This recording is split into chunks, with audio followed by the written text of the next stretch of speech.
बड़ा बयान सांसद का। विधानसभा चुनाव में बीजेपी के इशारों पर काम कर रहे थे बेनीवाल राज्य के बीच में मैंने की थी मध्यस्थता। सोनाराम ने यह बात का खुलासा किया है। वसुंधरा राजे की सलाह से आरएलपी की रहती थी प्लानिंग। बेनीवाल तक सोनाराम पहुंचाते थे और वसुंधरा की सलाह ये चाल बीजेपी के लिए चुनाव में नुकसानदायक थी। उन्होंने साफ तौर पर कहा कि कुल मिलाकर कहा जाए कि हनुमान बेनीवाल जिस तरीके से सक्रिय दिखाई दे रहे थे उसके पीछे भारतीय जनता पार्टी का सहयोग था और सीधे तौर पर मुख्यमंत्री से बातचीत प्लानिंग करने के बाद ही उनकी अगली चाल होती थी। मनोहर हमारे साथ हैं।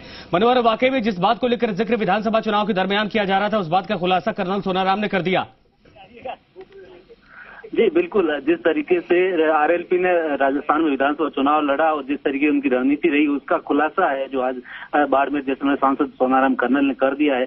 और वो कह रहे हैं कि सीधे तौर से हनुमान बेनीवाल से जुड़े हुए थे और तत्कालीन जो सीएम वसुंधरा राजे और उनके बीच जो वार्तालाप होता था उनका और हनुमान बेनीवाल के बीच में भी जो सलाह मशविरा होता था उससे बीच में वो एक दूसरे को शेयर करते थे। इस प्रकार का बयान देते हुए उन्होंने बताया कि जो विधानसभा का जो रणनीति थी उसमें कहीं न कहीं आरएलपी का रोल रहा है और आरएलपी जिस तरीके से जो पार्टी को जो फायदा देने वाली थी लेकिन उन्होंने कहा है कि ये हमारे लिए नुकसानदायक साबित हुआ। हालांकि ये हम चाहते थे कि हमें इससे फायदा होगा लेकिन बाड़मेर और जैसलमेर की करीब 4 या 5 सीटें जो हम जीत सकते थे आरएलपी की वजह से हार गए। लेकिन हम लगातार उनके संपर्क में थे, किसानों के मुद्दे पर उनके साथ थे। इस प्रकार से उन्होंने एक बड़ा खुलासा किया। कांग्रेस जिस तरीके से आरोप लगाती रही है कि हनुमान बेनीवाल की जो आरएलपी पार्टी है वो भी भाजपा की बी पार्टी है, तो आज कर्नल सोनाराम ने वो खुलासा करके इस पर मुहर लगा दी है। जी बिल्कुल सही आपने कहा, लेकिन क्या वाकई में नुकसान की वजह से जिस तरीके से चुनाव के बाद दोनों अलग अलग पड़ गए यही कारण है क्या? विधानसभा के भीतर भी जैसे कांग्रेस को वैसे बीजेपी को भी बराबर कोसते हैं बेनीवाल।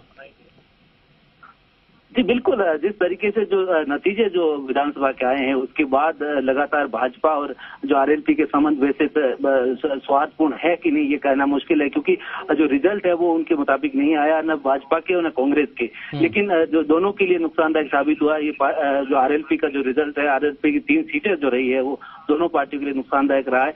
लेकिन सोनाराम कर्नल का बयान अब लोकसभा से पहले ये आना बहुत ही महत्वपूर्ण है क्योंकि जो प्रदेश में जिस तरीके से जाटों को लेकर अलग से कम्युनिटी को लेकर राजनीति की जाती है उसके मद्देनजर और जाटों के नेता जो माने जाते हैं सोनाराम कर्नल और दूसरे हनुमान बेनीवाल, इसके मद्देनजर ये बयान बहुत बड़ा माना जा सकता है। जी ठीक है मनोहर, शुक्रिया इस पूरी तमाम जानकारी के लिए। कुल मिलाकर कहा जाए कि विधानसभा चुनाव के दरमियान बार बार कहा जा रहा था कि भारतीय जनता पार्टी की बी टीम है आरएलपी यानी हनुमान बेनीवाल की पार्टी और कहीं न कहीं जो हेलीकॉप्टर उड़ा रहे थे वो लगातार बड़ी बड़ी रैलियां कर रहे थे, उसके पीछे बीजेपी का सहयोग और पैसा दोनों लग रहा था। इस बात का खुलासा आज कर्नल सोनाराम ने कर दिया है। शुक्रिया।